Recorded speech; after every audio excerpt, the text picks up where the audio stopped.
Right. I've no idea where the fuck we were, but we were somewhere, right? You were saying you sent 23, 24, 25 transactions because of Oh, right. So the wallet over here is the Genesis wallet. So the reason why there's so many transactions on here is because that I have to create the initial 22, and then after that, um, I can then start to pick off from a list of transactions what I want to include in my next transaction so that I can create the cover. And then these ones at the bottom here that says coin stake are the ones that I've been using for coin staking. So my node has been set up to hit my wallet, and obviously ask the wallet, do you have the money or not, to coin stake. If it returns with null or zero or whatever, then it says, well, you don't have the fucking money, so then you missed your turn. But like I said earlier, I have to give Sweet Sneak an application to actually do the projection on this inflation for the distribution because it's dynamic. So we can start tuning the variables that kick out these numbers. But yeah, what I want to do is I want to get this out, and then I'll give him the app, and then we can start looking at that. So, but you can see over here, I mean, these things they're not, they're variable. Some of them are quite heavy, like this one's pretty fucking heavy at the bottom. So that would mean that I would have to have 29,827 fucking Tangram to stake. But that means my reward is going to be quite high.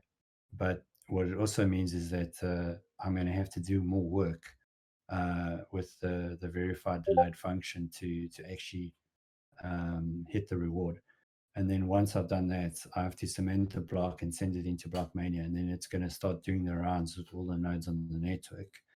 So there's a latency impedance over there already with the verified delayed function. On top of that, you've got this massive fucking reward that you're looking for.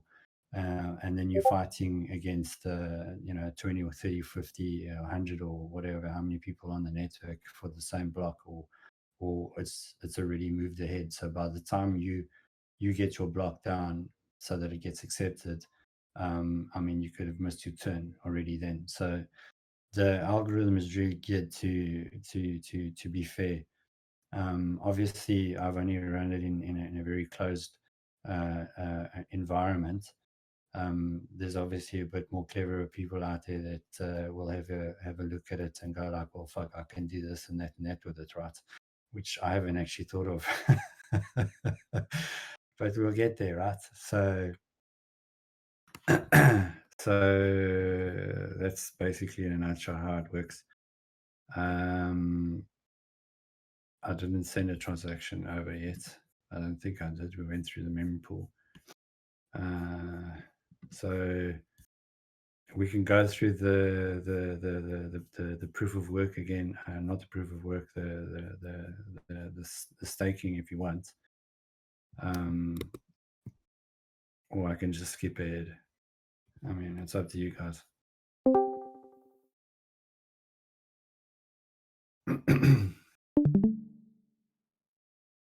So I can go through the staking again. Yes, no, yes, no. Let's do it. Okay. Right.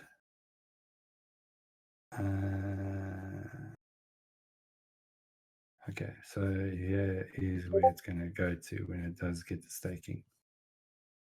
At the moment, the run the block staking, I think, is going to happen every 10 seconds. And that's just basically every 10 seconds to make sure that once transactions or a block header has been propagated through the network, that's about the optimal time that it should be able to hit the entire network.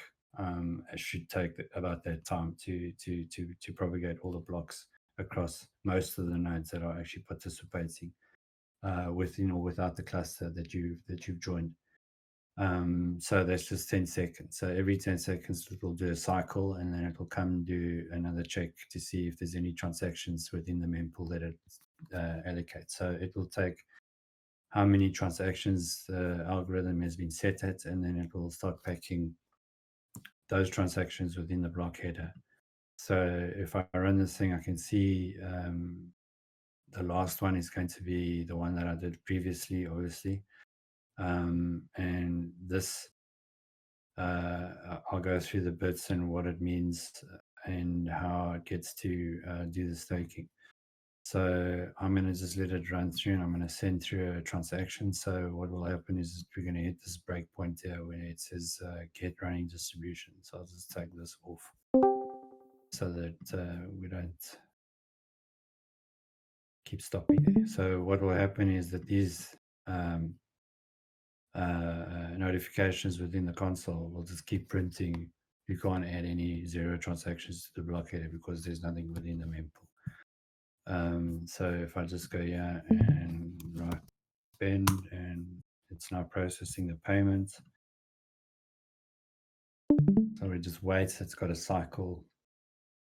I did fix a couple of things here and there, so you can see that the transaction came through. So it's a bit slow at the moment, not the node itself, but the wallet has to start to decrypt all the information that's been stored in. And I did mention this earlier, that the minute your wallet starts growing exponentially in size, the algorithm that it used to encrypt or decrypt the wallet is obviously going to take longer. And everything that you do with the wallet, you have to add in your user your wallet ID and your passphrase. So if you want to check the balance, you want to do the history, you want to send, you want to receive, you got to keep typing this thing in. So I think the next thing is that we create a session. So once you've logged in, and then it stays open, and then it's going to be really, really fast. So it will just be that first initial, when the wallet opens, that it's got to decrypt everything. But once it's open, it won't do that. So it will be pretty fast.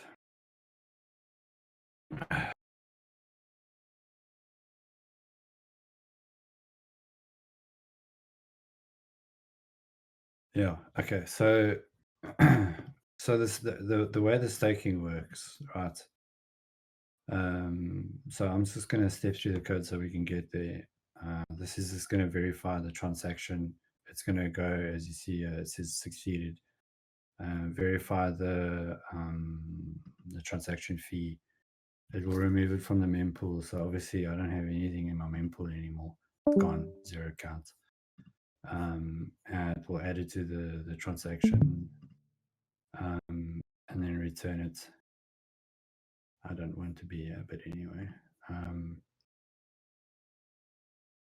But we're going to take me through there now. Yeah, and I just also want to just interject is that obviously we are we actually do have somebody that is going to be able to write the white paper from scratch in terms of what the existing stuff looks like. I know we keep talking about how does the POS minting work, or the POS or verification and all that stuff. So we're getting a little bit closer to actually having that on pen and paper. Yes, soon. Yeah. So, Yeah, I think that's it. yeah. So what just 31 is asking is basically what is the time allocation, and what makes the amount to stake is this piece of work over here. That's basically it, right? Just those 5 lines of code. Obviously not just 5 lines of code, but every method has its own purpose. Okay. So what it will do is it will get the running distribution from the blockchain. So the way it does that, it looks to see how many blocks are in the chain, and it will then start iterating through that, and then go and calculate what is the running distribution currently. So the running distribution is if my previous reward was 9, then I'd take 9 minus the running distribution, or the distribution that I get calculated for the amount of blocks that are available, and then my running total is 9 minus whatever is available. So that would be my next checkpoint within the calculation. So how it gets there to determine how long it will take, how the bits get allocated in terms of what it needs to be verifiable, is this piece of work over here. So this is what's called a verified function, and there's a whole fucking white paper on it, but it is deterministic like everything else. If you pass it a hash of bytes and you pass it the same hash of bytes, it's going to give you the same signature. But what makes this unique is that every node and every node operator has its own private key. So they will use their private key to go and create this signature. And then he will go and recode it again with this signature inside here to make this validation occur. And from that, it's going to give you what's called a verified random signature. Okay. Which is obviously unique to this box only. Okay. So what it will do is it will take that random verified signature with the hash bytes, which I call the kernel. And if you and I were running the same block, your hash bytes will be the same as my hash bytes. But what would be different between you and me is this verified random function signature. And this is how I get to do a solution. And the solution works almost in the same principle as a proof of work, except that it uses a target based on a calculation from the signature that gets used, and hashes a target together with the kernel to get an offset, and then it multiplies it together to see if you could have the amount of iterations to actually hit the target. And this is basically where it says, is it smaller than what it's trying to calculate? And if it is, then it won't drop in here, it will just drop out here. So if I run this thing right through, it's going to take a couple of seconds. So we're at the top here at the moment. It's going to go and drop through this whole thing.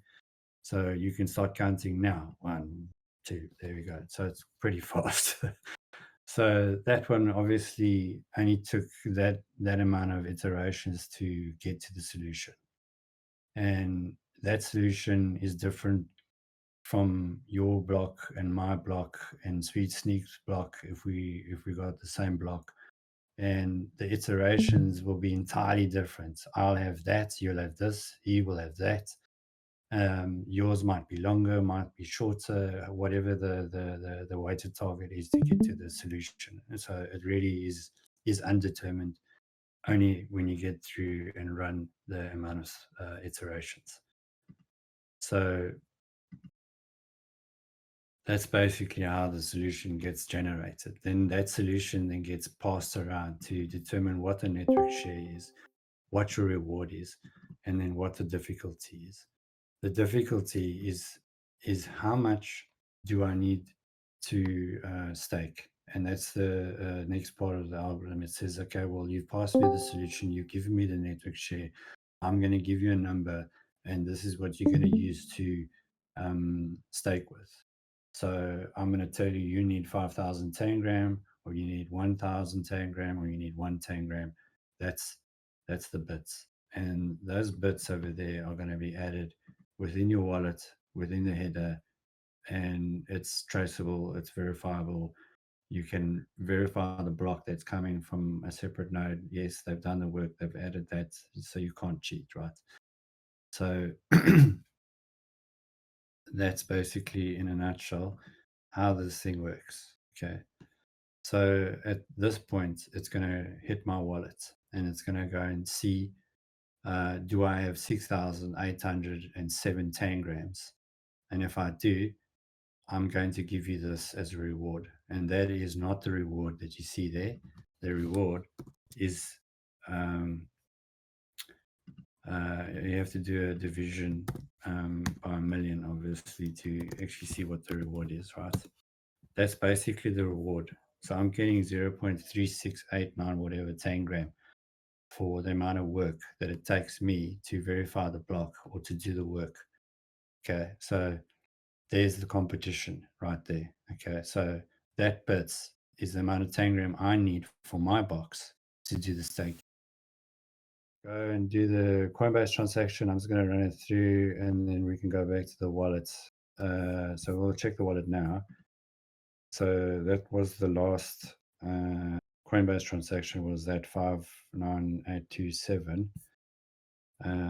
So it's going to go and contact my wallets and come back to see if I've got any money. And if I don't, it will come to this here and say, do I have yes, no, okay, continue, yes.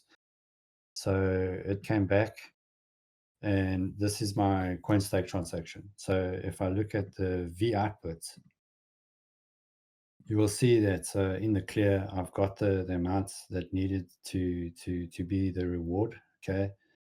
And that is called the Coinbase, okay?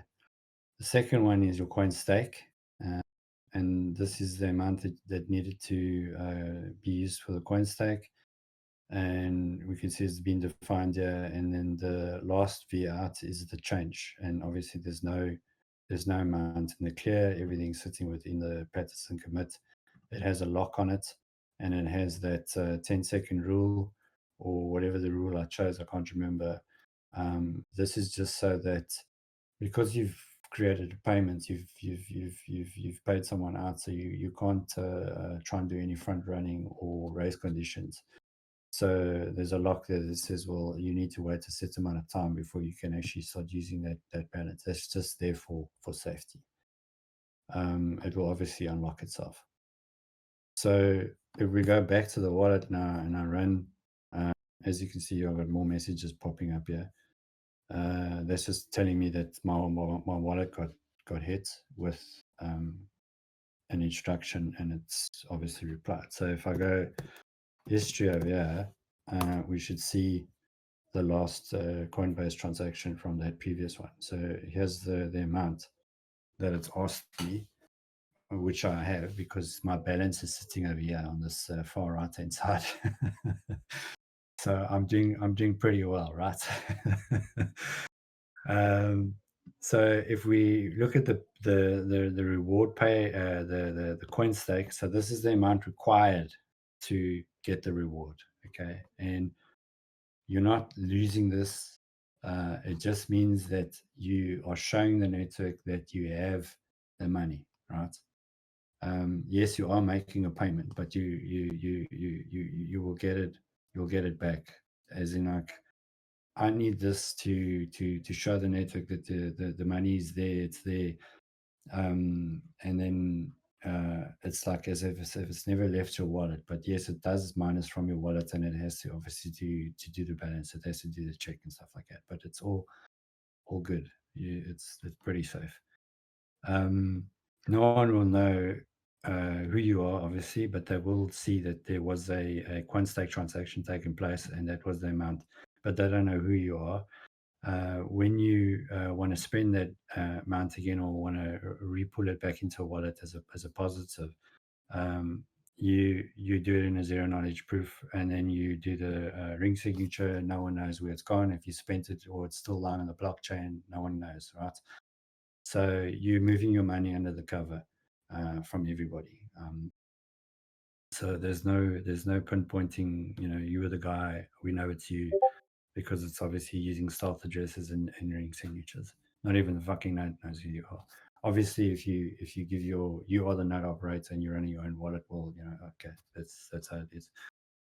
We will have some sort of multi-party computation where we'll make it safer for like if somebody wants to do pool staking or maybe they want to host someone else's wallet or whatever or multiple wallets, we then can have a direction where it says, okay, well, I'll give you my public key, and if you hit my wallet, we'll have to do some part of like a handshake in between, and once we get the keys together, no one really knows what the secret password is, but we know the transaction is valid, right? but we'll get there. So if we go back to the node side again, we have a successful CoinStake transaction, and I will insert it into that transaction list, which is, there's two of them, and the 0 one is obviously the CoinStake transaction, which is the CoinStake, and it's just a rule that your Coinbase transaction always has to be the first one within the transaction list.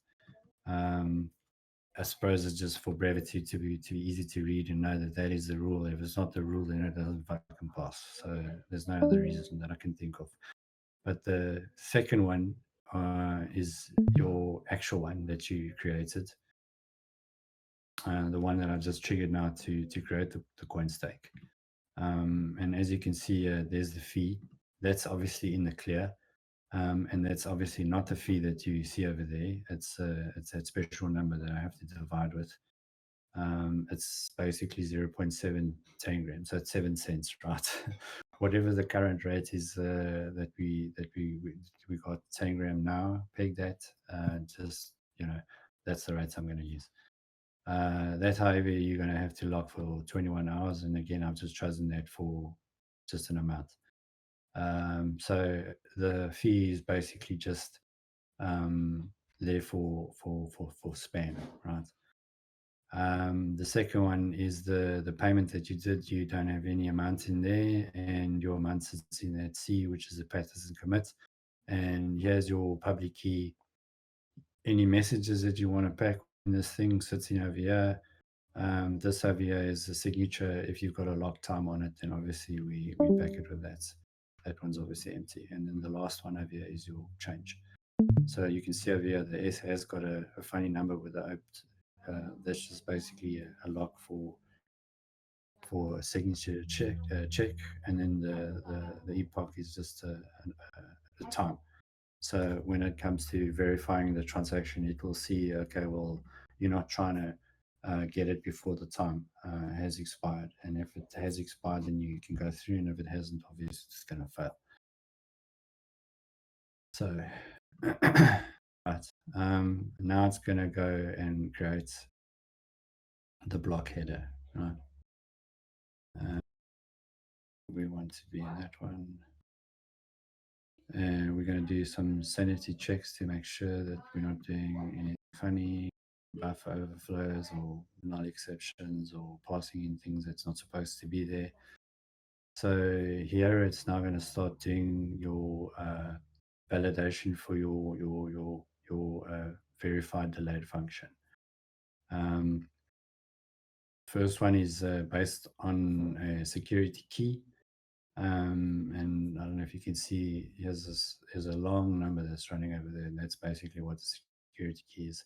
And then you passing in your verified random function bytes that you got previously from your coin staking, and that is the X. And basically what it's going to do, it's going to pass it into this function over here, and it's going to do that many iterations for, like, you can call it a proof of work, but it's not a proof of work. It's done in sequential, so you can't run it in parallel. So you can't have a cluster of machines trying to hit this thing all at once. It can only be done with one processor, obviously, or one thread. So it will sit there and spin, okay, at so many iterations. So I'm just going to run it through, and you'll see it won't immediately drop through. It will probably take a couple of seconds, like maybe 2 or 3. Okay, so it took about 4 or 5 seconds. Now you've done so many iterations, and what it's going to give you, it's going to give you a signature, and that is the nonce, which you're going to then use on top of the block header to pass around. So when I send my block header, or the block that I've created, to another node, he's going to look at all these bits of information over here. He's going to see, okay, well, you've got so many bits over here, and you've got a nonce over there, and you've got this security key, and you've got a seed that you've generated, you've got a solution over here, and all those transactions. Now I'm going to verify that you're not talking shit, and it's all good, right? So basically that's going to get packed with the block header that's going to be sent or broadcast broadcasted to the network. So I can then go and say, I can then go and tie all this back to the transaction. So this bits over here is the amount of staking that was required for this block to get minted, right? If I look into my transactions over here and I look at my Coinbase transaction, you will see there's the amount over there. So obviously that's that one long fucking number that isn't actually the number. It has to be divided by 1,000,000 to get there. But you can see that 6807, there's 6807 over there. And then obviously if we go back to the wallets, you will see there's my 6807. So it's all tied in to the transaction, to the block header, to the transaction that the block header's got. So if I take this whole block and I give it to somebody, they can actually go like, okay, we can verify that everything's correct. And if it's not fucking correct, well, we don't accept it. Right, so it's now going to create a block header. It's going to do the Merkle tree thing, and it's going to pack it now into using FlatBuffers, which is going to shrink it nicely for us and store it in the backend. And then it's going to go and do this thing over here, which is going to go create a block graph. And I'm going to set my round to 1 because it's the first one. And we're going to go and add it to Blockmania. But before we do that, I need to go and check to see if it's already existed or not. If it is, well, I'm not going to take it. If it's not, well, we can continue. So it's going to come back as unknown because we haven't had one there before. Same one. And then it's going to drop into prepared broadcasting. And that's basically just going to run in a background thread. So I'm just going to put a breakpoint over there and I'm going to run through. And now the node is free to do whatever he wants. So the node will keep circulating and trying to mint coins and collect transactions and receive transactions. So it's all multi-threaded. So the first thing it's going to go do is going to go and check to see if it's mine, i.e. does it belong to me or does it belong to another node? If it is mine, then what I do is I'm going to sign it for me, and I'm going to not increment it because I already have one. I'm not going to do my round now just yet, but what I'll do is I'll go and save it in the block graph backend, and then I will carry on and go through, check to see if I need to increment the round or not. So we go next round. If it is next round, I'll go like, okay, well, it's not next round, it's false. So I'm not going to drop into the short circuit statements over here. I'm just going to go straight into staging. And like I said previously, staging is just a queuing backstore that puts all the block graphs together from multiple nodes on the network. So what he will do is he will go and check to see these graphs for that particular hash. How many do I have? Currently, I only have one. If I get multiple block graphs from multiple nodes, this number is obviously not going to be one. It will be 10 or 20 or whatever the case is. And then this piece of code over here, what it does, it just creates the tree from all these block graphs. So it will go and do this previous over here. This is my previous one, and only the previous one from my number, my node, is allowed to go into that previous one. And if it's got any dependencies, it will go and add it over here. Okay, so I've got a breakpoint over here, and I'm just going to drop through anyway. So it's now built a block graph out of this whole fucking thing. And there's the block, the data's in there, which is the header, and that is, I can serialize or deserialize it back anytime I want. That's the hash of the whole thing. This is my node to tell everybody that this is me. And then this is the round for that, the first round for the block graph. And then obviously if I have any dependencies will be all the other nodes on the network for that particular hash, only for that hash, not for other hashes. And then a previous would be if I've got any previous block graphs added there, that would be me. And then obviously my public key and my signature then validates.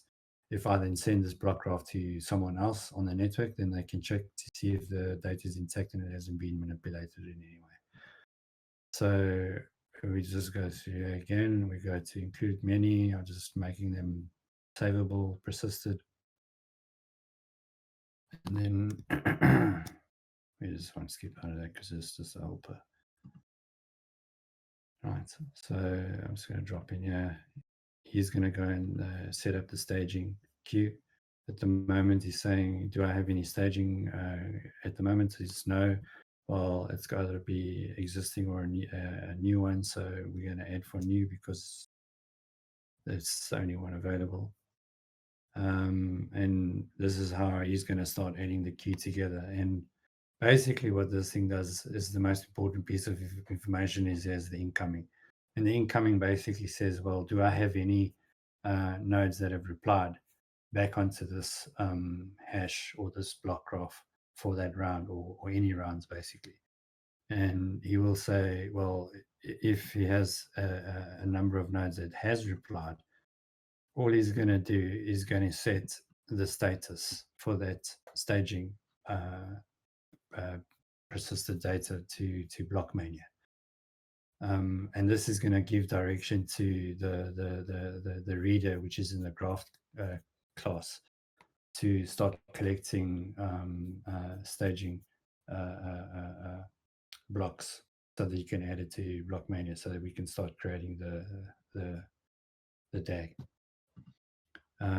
Obviously, there isn't any. He's not going to move it to Blockmania because he hasn't got any replies. At the moment, we're obviously just running this on one computer.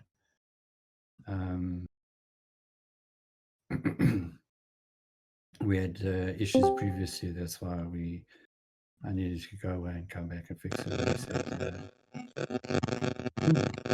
That sounds terrible. No, it sounds terrible. I wonder if that's me or you. No, that's Vitor. I just muted him, Vitor, so maybe. Wow, that's hectic, bro. It sounds like you're standing next to a computer. Okay, so the sanity checks got to ask in this scenario, Mr. Well coming along, he has mining farm with 5,000 nodes, all staking with very high order aspects. Could you argue centralization again? I'd have to okay, but assuming Mr. Well has a ton of Tangram, staking 5,000 nodes with higher. Okay, so he can't pull his staking together, right? Because he doesn't have. The only way he's going to do this, right, is if he shares his secret key. That's the only fucking flaw in this whole thing, right? But he would need to. He would need to do this in sync. Okay, so which means that he's going to get, if he's going to get sprayed with 5,000 transactions and he's going to create a block header and X and Y, right? So if he does it in sync, let's pretend his 5,000 transaction is now one transaction, okay? But we're pretending they're 5,000. It depends, right? So if one of those transactions, which is the 5,000, is got a harder solution, then it means that all 5,000 transactions, whether they're the same, which will be the same in this scenario, has to do that amount of work, but only one of them obviously can win, right?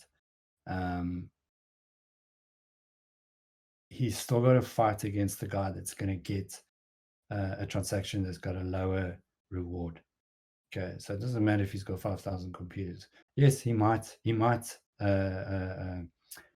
probabilistic get more wins, but he still has to fight the network for his rewards.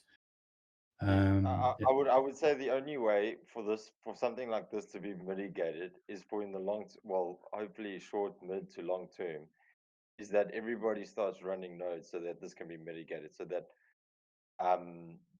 the other 5,000 is fighting against the one central whale of 5,000 Yes. that has 5,000 nodes. Well, it's going to be the less probable that he's going to win, essentially. Yes. So that he was able to run 500 nodes, and Ethereum requires 32. 13,000 or Yeah. no, At the time. 13,000 Yeah. validators at the time, or something. Yeah. So therefore, and then obviously they have to start considering exchanges and pools, etc. as well. So not only will pools become centralized, but then exchanges will then somewhat own the network. So they have to have that whole incentivization to move away from exchanges and not have them actually stake it for the individuals who may not have 32 etc. But yeah, I think in conclusion, it's just the more number of people that stake and have nodes running, the less probability that a whale would have a chance of winning every time the reward. And the whale in this context doesn't really mean anything because I could have 1 million Tangram and I could still not win any rewards, right? So it's a fair game for everybody, right? Well, in theory, it's a fair game. we have to get there to see that we're not talking shit, right?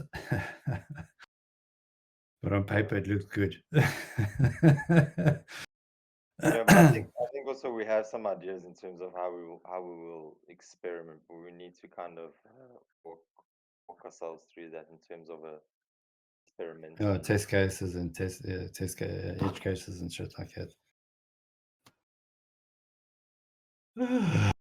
Right, where were we? Code breaking, not yet. Okay, we adding, and we're saying staging hasn't gone to Blockmania. Its status has only started. Has one block graph, and inside that block graph is X and information, blah blah blah blah. Right, so okay, so all of that has succeeded. I just want to make sure that we don't skip a line over here. So I go into my next one. And basically, he's now going to publish the block graph to the network. And there is nobody on the network listening on the other side. So he's just going to punch it to the ETH. So he will do again, he will go and collect block graphs for that specific hash. If there isn't any, because at the moment there should only be one. There's one in there. He will go and see, can he set the status to other than started? If it's in block menu running on delivered, he doesn't touch the status. Hopefully by that point, if it's in block menu, it's not going to run in here anyway, because we're only interested in started ones. So he's going to set the status to pending, and then he's going to just obviously persist that to the backstore again. He's going to go and check to see how many nodes are on the network. And then he's going to build a matrix. Now, the matrix just basically says how many blocks did I get, which are received, and how many do I need to send. Okay. And that's basically simple. It actually just works out what it needs for that.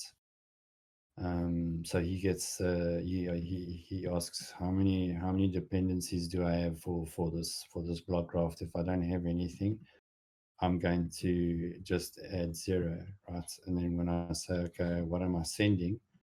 I'm going to just add what I get from received, and that would be my I think I just stopped it by accident. I did it too, right? Okay, sorry. So basically, he's just gonna add his received to the propagation. I just fucking stopped it. Oh, he just decided to go without me. Okay.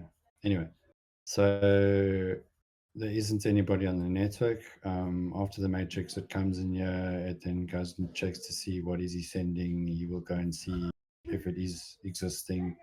If it doesn't exist, continue. Then he goes and puts it into a flat buffer again, and then he adds it to the broadcast. And at the moment, he will just broadcast to the peer, which is in the matrix. And that would be X number of peers, and he will do this in a multi-threaded way. So he's packing the broadcasts, and then he will do a wait over here, and he's going to spray all the broadcasts simultaneously out. And then once he's done that, he's gonna do exactly the same thing. He's gonna wait um, for the next round. And I think I've gone and started, or he's just gone and done it by himself. So I'll have to show you a point where so once it gets added to Blockmania, it will drop into this method over here, and then it will go and it would mean that the entire network has seen that block graph for that specific hash for that round, and I've totally received all the confirmations. And then once I've done that, I do verification checks to see that I don't have it beforehand. The block graph hasn't been tampered with. And once I've done that, I go to processing, and processing basically goes again and it says, okay, well, let me just verify the block header. Okay. And the block header basically is a whole fucking long piece of code that runs through. Can't show you now because I'll have to set up another node on the network. I'll have to copy code over, but we can do that. So the block header will go and say, well, he's got to first verify the verified delayed function, and this is he's looking at the bits from previously. He needs to check the verified random signature and the nonce, and if that all passes, you'll go through. And this is coming from the wallet, right? The verified delayed function. This is when you stake. Sorry, the ring, the. So this is the staking part. So he needs to check to see that you use the reward and the bits that you collected from the staking to see that you've done the amount of work to do the staking. So we're just putting an extra break on minting the block header. So this means that more reward, the more time spent needed to create or mint the block. So the higher the reward, the more work it needs to be done. So this work that needs to be done is the verification to check that has been done, right? So all this does is it takes the bits. The bits would be this amount over here. Okay, if that was our blockhead over there. And you will pass it into the verified delayed function, and you will check it to see that you actually done the amount of cycles it took for the block. And then it's obviously in the Coinbase transaction too.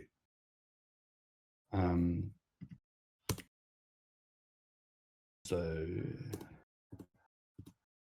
once he's done that and he's happy, I have a check here just to check if this is not block 0, which is the Genesis block. Then I can skip all kinds of things. I don't need to go and validate the Coinbase transaction and whatever. But if it's not block 0, then obviously it's got to do the verification for the Coinbase transaction. It goes and checks to see that your calculation is correct. The calculation being that it will verify the network share from the solution from the block header. It will check to see that you're not talking shit, and it will take the running distribution and it will say yes, it's verifiable, yes, it's not, or not verifiable, and it will actually go one step further and it will go and do a Patterson sum commit to make sure that your C output that you've said that you put in the clear is actually correct. And then if that fails, then obviously it's a lie.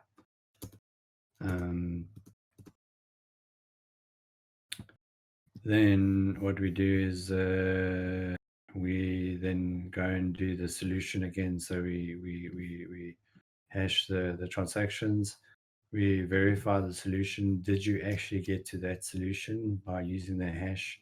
And we take the verified random function signature and the solution together, and we go say, okay, yes, it's all good. And then we take the difficulty and we pass the solution. So we're working everything backwards to make sure that what you've passed in the block header is actually true, right?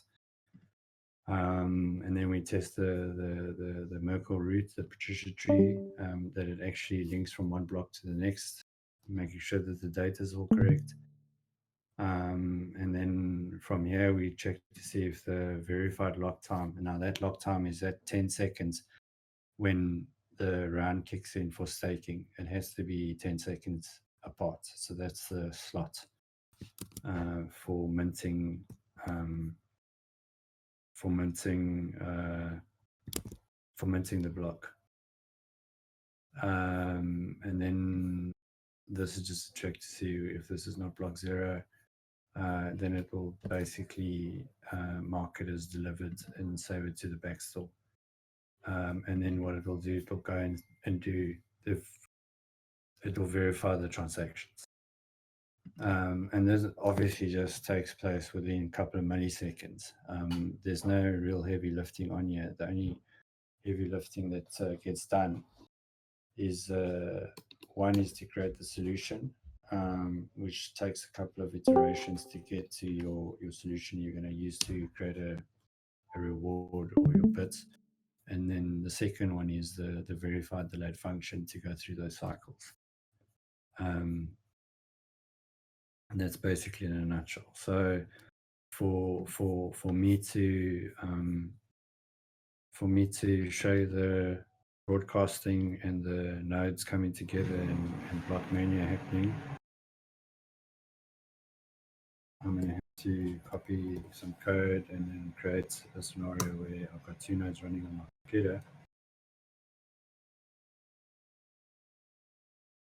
So the way I do that,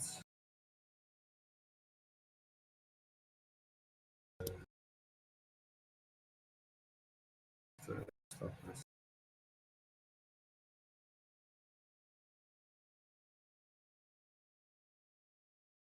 Okay, the node.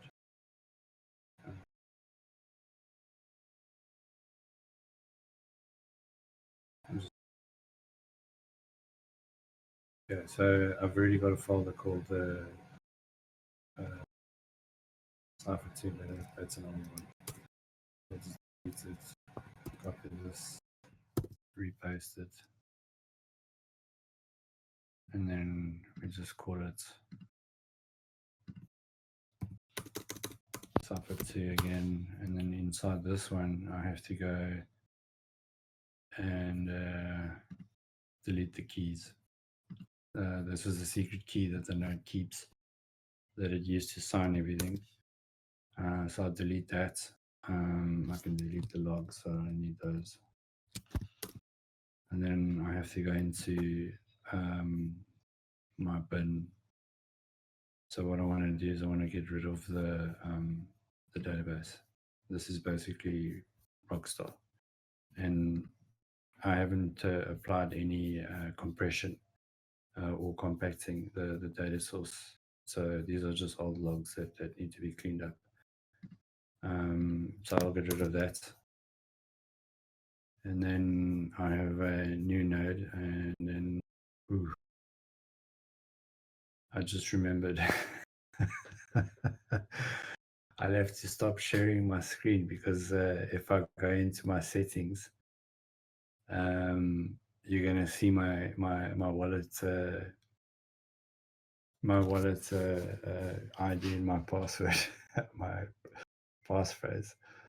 I can do that, and then I'll come back again, and then I can just set things up.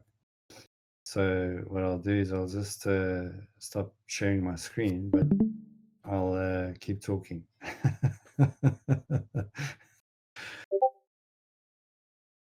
You're going to steal that test, that 10 grams, really, no problem. I suppose it really doesn't matter, but let's just keep it like that. So I'll just stop streaming, but so the screen will die, but I'll still be there. It's all great. So I just need to set the seed node for this one, so that it can actually join and speak to each other. So I'll put in my address in there with my whatever port that thing's listening on. 7946. Okay, so I'm just going to run it and test to see that it is working. If I turn on the screen again, so I'm going to run this thing.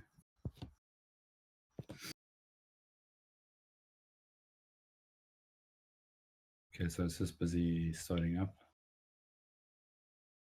Okay, and I'm going to start the second one up. Okay, it's all good. So, but there's an error, but no problem. We're going to fix that. So I'll share my screen again. Go live, back. So we have the first one over here is node 1. We call it node 1. It's obviously pulling and pushing information. But I can see there's a problem there already. This is the cipher 2 that I've created. You can see that it's checked to see how many blocks are available. And then here's a failure. So it couldn't synchronize for the node. So it couldn't pull down. It couldn't pull down the block for some odd reason. So I need to check exactly why that is. So we now have two nodes on my local machine speaking to one another, right?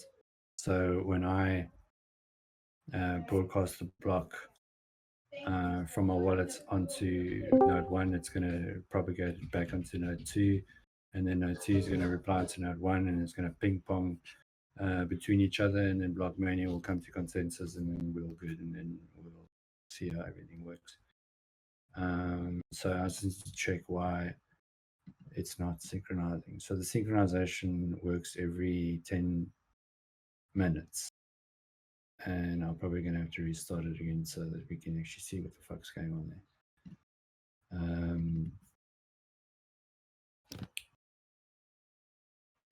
there. So it's failing probably here somewhere. So I was going to stop this node and I'm going to restart it again, so or I could just go and change the listener. Looking like it's going to hit it. Come. It's not going to hit it, so I've got to just remove a couple of things so that it can be happy. That's cool, right? Yeah. So delete that, and I want to delete this. Okay. So I'm just deleting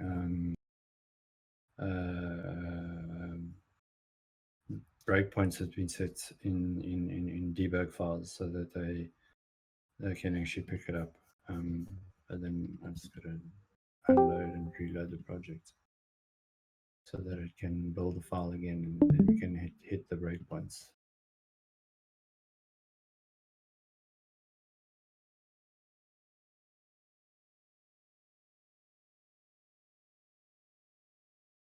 Okay. Let's see if it worked. So the reason why I'm doing this is because of this line over here. It's failed to synchronize, so it can't get X from whatever, right? So there's probably something that I didn't set up properly in the configuration because I was so in a hurry. That could be the case. It has to be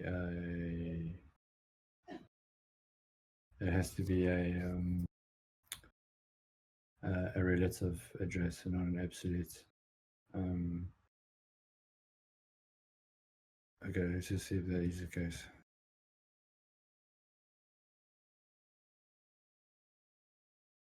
So we're just starting up, and then I should hit that. Hopefully, yes. Okay, we lighting up. Yeah, it's good.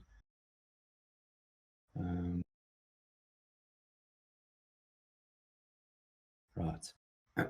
So our peer is the other one that's busy, which is us from my previous key, and he has the address on there, which is the host. And I want to see if there's any more peers. That's just me.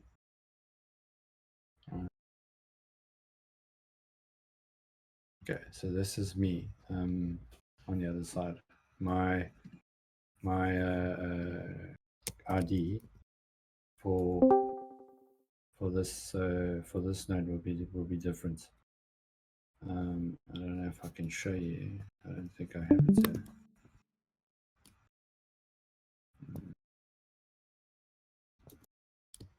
I don't have the surf class.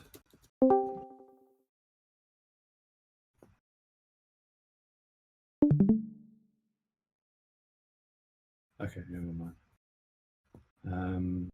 Right, so let's see what the fucking problem is. And that's probably where it's going to fall over because... Okay, so the remotes failed, or did it fail? No, it didn't. So the block ID is 2, and it's going to print out the information.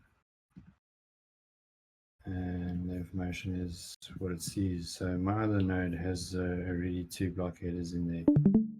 And that's what it needs to do to synchronize this node on that from those block headers. And then obviously just check to see what he has and what the remote has. Then he will go and say, okay, fine, I've got to go fetch it, right? And then I'll just have a limit. Maybe that's the problem. Oh, fuck. This rider, he wants to go and go into the underlying classes. So he wants to be clever anyway. So we just check to see where I need to put in. Get there. So we want to get the blocks, right? So the problem here is I made changes to the the buffers. So I've changed from Proto buffs to FlatBuffers probably, and I haven't fixed the code. So I just want to see if that is the case. So this is just going to get it from the node, and this is probably where it's going to fuck out. No, okay, didn't. Fine. Has it? No, it's fucked up. Okay, so I gotta see what the problem this is getting from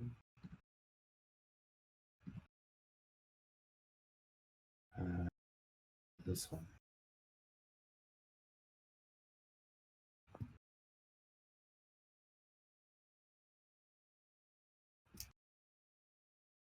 Anyway, so I can we can probably pick this up at some other time where I can fix this all together again and then come back and then show you guys how the two nodes are communicating with one another. Okay, so that's the problem. And then we can go through a whole lot of other stuff that I left off. So maybe we can stop here and then we can take a couple of questions. Who wants to have a go? What is the fucking time? Anybody?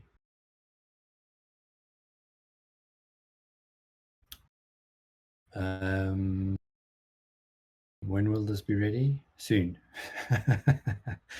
So the idea is,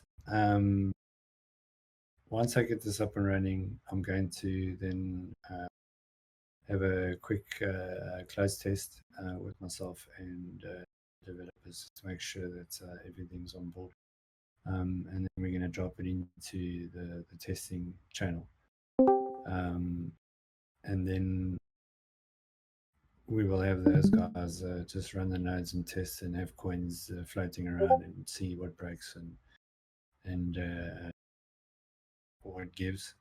And then once that is up to scratch, we will then release everything to community and go like, okay, guys, this is yours. You can do whatever you want with it. When are the latest dates to be expected? At the moment, there's the only unforeseeable challenges at the moment is getting it out in the least amount of time possible. So all the challenges right until this point have been ironed out. There's no unforeseeable ones. However, the only thing that we still obviously need to check, and the thing that I need to go over, is the forking rule. When a node receives the amount of blocks stuck in a chunk and it doesn't chain back onto the previous one, then he needs to decide, which one he keeps, which one he discards. But that will come out in the testing, and that's the only thing that I'm basically worrying about, is that the forking rule needs to be checked. I haven't seen that. This will obviously come out once we do the testing, but I just need to see how it actually works. I haven't actually run any full integration testing on that, so I wouldn't know. But once we start getting more data floating around in the network and seeing how it behaves, I'll have more of a sense of what's happening. So really, it's just the multi-node and broadcast. So this is already working. It has been working since the 2 weeks ago or a week ago anyway. Like I said, I made changes to the way the whole thing works and the structure. The previous version that I had was propagating all the transactions through the network, and it was persisting the transactions. But that's not what I wanted, but it was how it was when I left it the last time. So I just continued working on that, making sure that the broadcasting is working and that the block mania was happening and the consensus was happening. So the iteration that I'm busy with now is what I've moved away from, the transactions being broadcasted and the transactions being used for consensus, which now turns into transaction being a memory pool, i.e. it's kept in memory. It will go through those steps that I just went through now, and the blocks are the actual ones that are being broadcasted, not the transactions, because they're part of the blocks anyway. But it was working, so I just undone all that work, and I just made sure that the blocks are the ones that are being broadcasted, not the transactions. So that's the iteration that I'm busy working on in the cleanup. So everything is working. I obviously go through the stuff that I've changed, and as you see that I've had to fix here and there a couple of things, because I've added a new implementation here, or I've written a piece of code here that needs to do this, and I just need to tie one or two things up. So yeah, that's how it goes. But we really soon, it's now, right? I just have to see that it's working. Yeah, because I've made changes. As I say in woodworking, what measure twice, cut once. So I'm measuring a couple of times. So yeah, I don't know. I suppose I critique my own work. I always think to myself, I'm writing a piece of shit, and I rewrite it again and again and again, right? And then I think to myself, fuck, what would other people think about this? And I'm like, oh fuck, maybe I should just maybe it's not good enough. You know what I mean? This is a, I don't know. You know, you're putting your balls on the line. You know, everybody's out there just to check your dirty washing, and if they don't like what they see, they're gonna fucking give it to you, right? And this is what it's all about. Yeah, well, I suppose I'll take me out on Stack Exchange and go like, no, you could have done it this way, you could have done it that way. Yes, there's multiple possibilities in implementation, and yes, you can write code for efficiency and X and Y, right? Everybody's got their own opinions. Like, fuck, I mean, this is why I don't like, or we drive different cars, or you got a different job, or whatever, right? So everybody's got their own flavor, and that's how it works.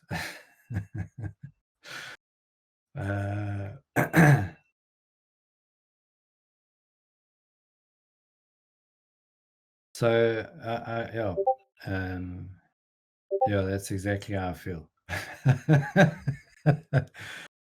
It depends. How much Tangram do you have? You know what I mean? Don't say that now and yeah, because we don't want to know, right? Rather keep it to yourself. But everybody else, like every keyboard, he seems to think that we're going to be over the moon, flying past fucking Jupiter, all the way to Pluto and back into fucking the unknown, right? So yeah, I don't know. So I'm not saying anything. I'm not here to give you any financial advice. You want to buy in, that's your own prerogative. You know, this is like everything in life, it's a risk. But yeah, if we make money, we make money. If we go home crying, we go home crying. Take it like a man.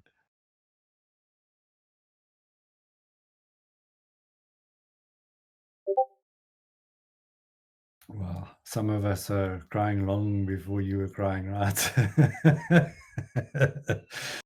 uh,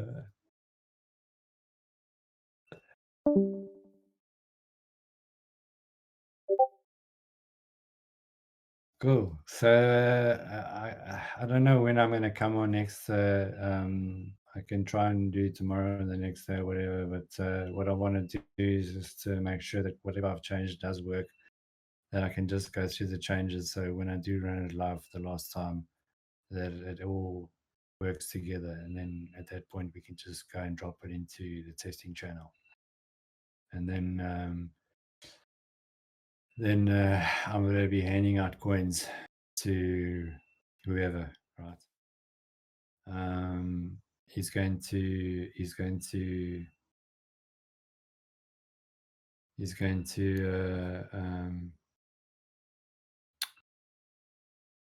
going to do it in Blazor, so it can run on your desktop and it can run on your phone.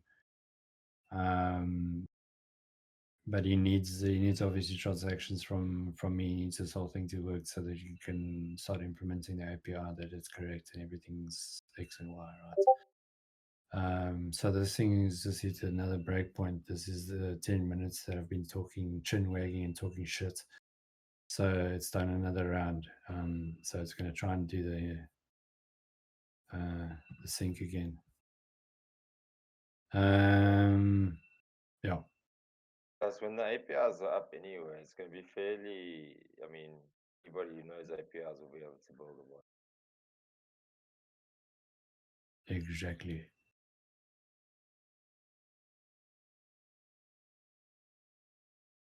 Right. Yeah, so we're almost there. When we can drop into testing, I mean, you can see the staking is working, the transactions are working. It's just the propagation of the blocks. I've moved stuff around, so that's why I need to recheck my work. So I started 4 or 5 days ago, and we're almost to this last little push. The distribution method, you're going to have to ask Sweet Sneak for any airdrop staking, faucet, or launch pads. I'm the guy that just hits the keyboard. That's what I do. That's a lie. Promise. That's what I do. I just hit the keyboard. I'm the Yeah, biggest. I'm the fucking biggest monkey in the room. So. yeah. That's him being self-deprecating. There won't be any airdrops, anything like that. Yeah. They're the staking and force. It's a for sure thing, 100%. But your launchpad, I think there's no reason to do that at this point in airdrops. Airdrops are airdrops, right? We all know how we feel about them.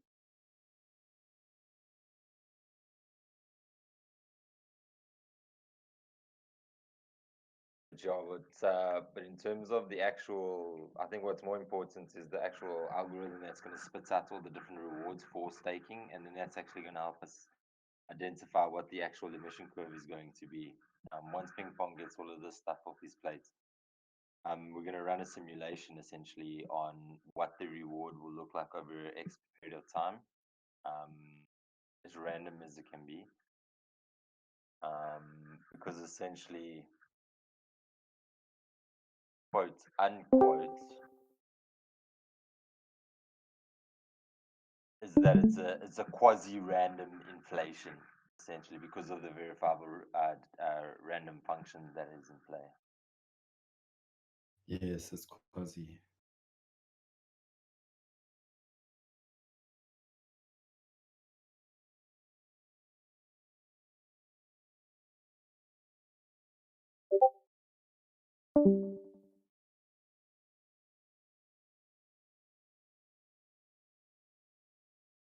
It makes the most sense as of now, theory.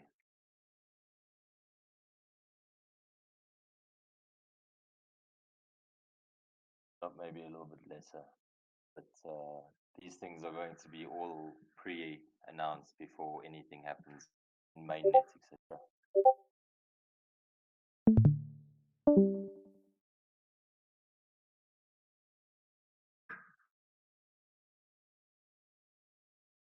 Yeah, no, we don't know the inflation rate per yet. We have to run that simulation.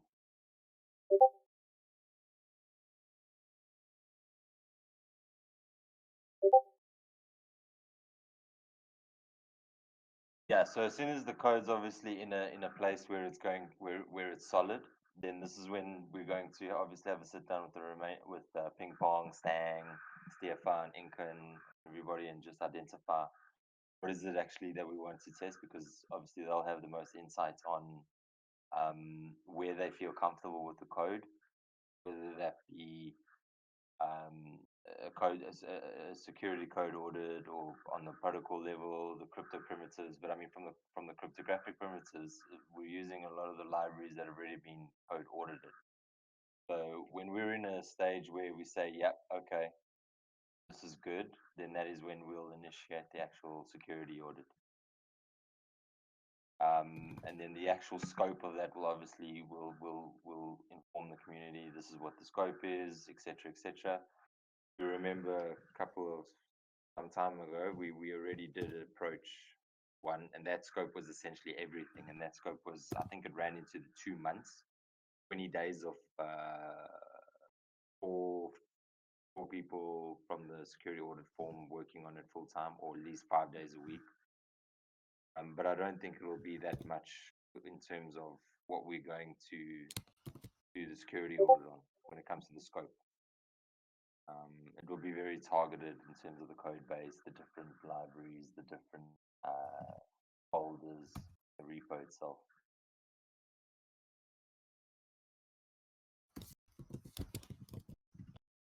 Well, the parts of the code that we feel needs to be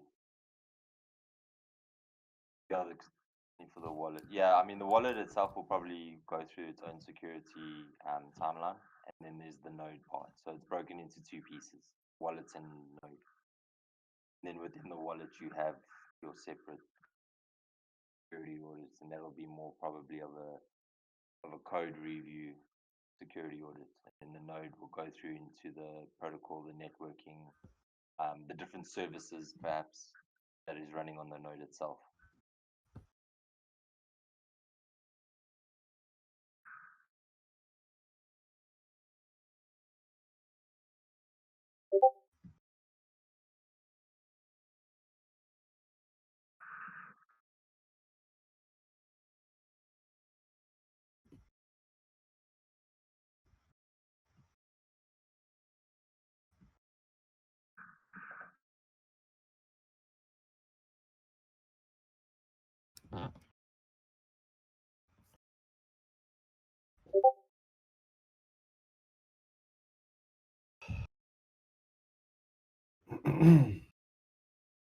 No, I don't think we've got any company at the moment.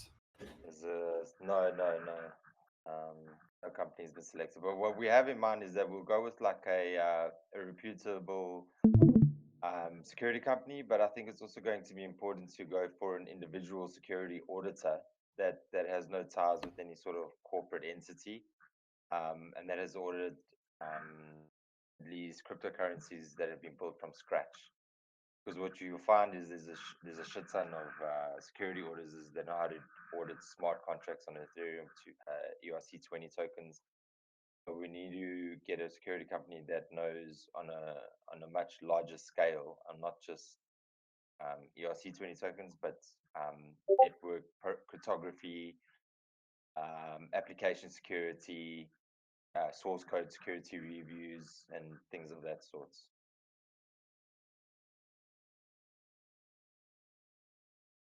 Yeah.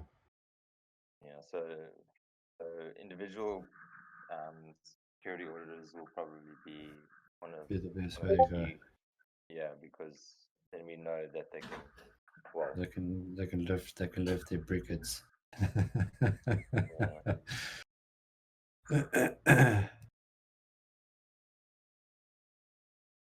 So yeah, that's in a nutshell how everything works. Once we got everything up and running, it's going to be shit fast. And then we should have everybody on it and playing around and breaking it and doing all kinds of things, and hopefully everything will be more structured. and I think by the time it actually hits like the public beta, let's say, most of the things should be already been ironed out. Whereas it's like, okay, it's pretty. I say this now, but you know. We'll only be seeing, it shouldn't be rudimentary things that are going to be handled. It will be more on a wider net, the issues and bugs that come out of it, and not breaking changes.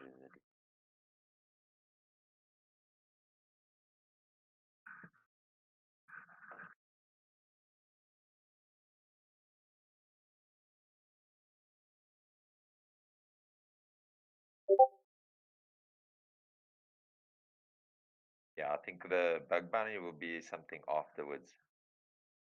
When I say afterwards, I mean just we start one just pre-mainnet, or just after the security audit. That would make the most sense for a bug bounty to be initiated, essentially.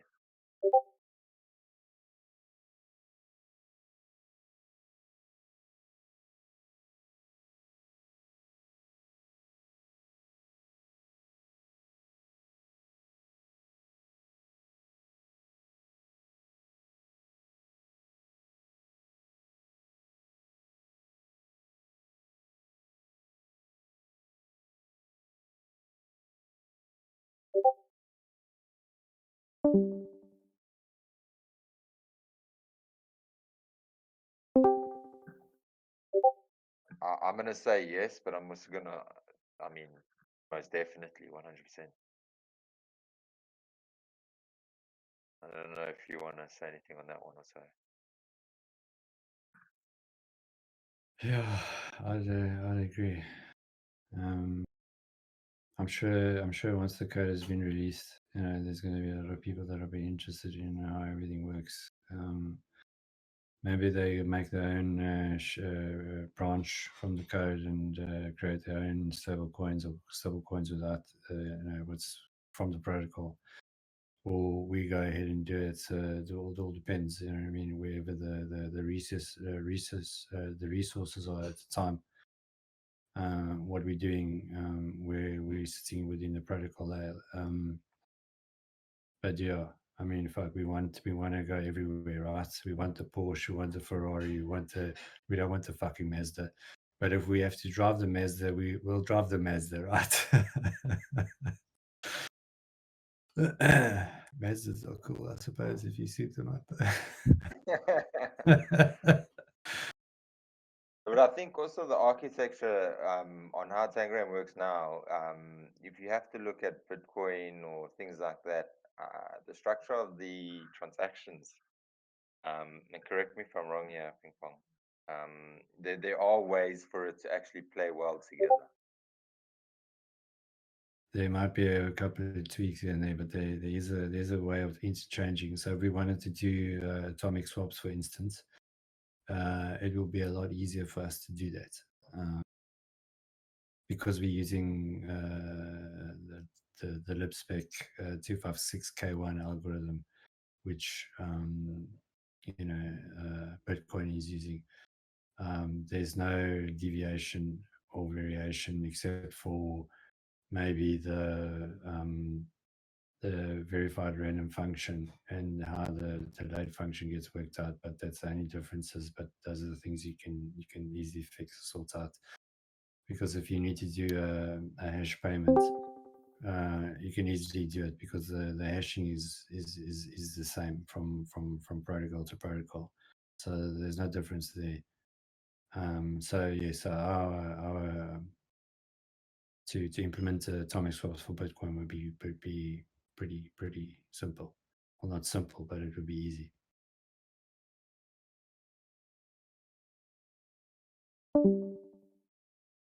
Yeah, that last question, I think that does make sense. I think it's important because if we look at the ecosystem of what we see Tangram being, is that we'll need certain like service-based infrastructure tools, or at least some part of the community building some sort of service-based infrastructure and dev tooling, asset management tools, all the sorts, from node services to Oracle networks, payments infrastructures, whatever it is. This is something that's obviously not just going to build on itself or get built on its own. Right? So there'll definitely need to be a allocation, or at least some sort of reallocation or redistribution of other development teams working on these things, because it will be impossible for everybody to be doing that at the same time. Stang, Inca, Pingpong, Stefan, there's a lot to be done.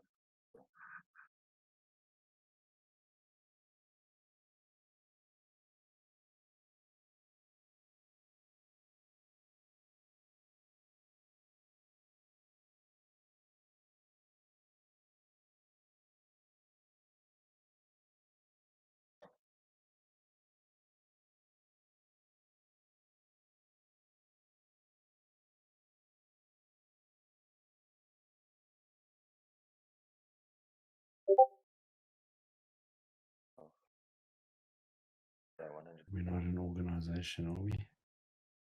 No, but I mean, yeah. Yes, 100%. Still there.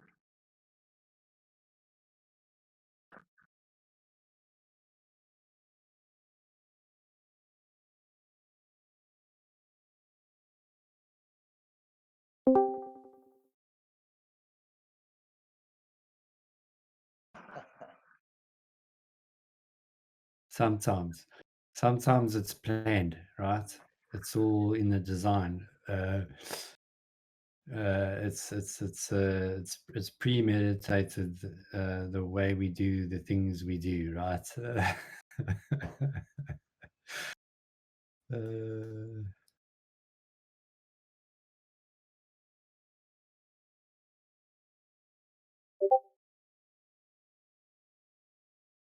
Cool.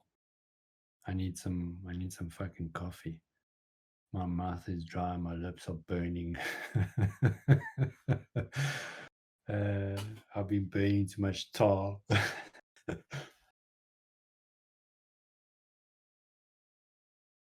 So yeah, I'm gonna jump off. So if anybody wants to leave any more questions, go ahead. But it's been awesome. Been great. Oh, there's my fucking block. It's again my sync. Oh fuck, you're late, bro. Raizen, you're late. Okay, this is where we leave now. Yeah, this is where we fuck off. We're leaving. Bye. Bye.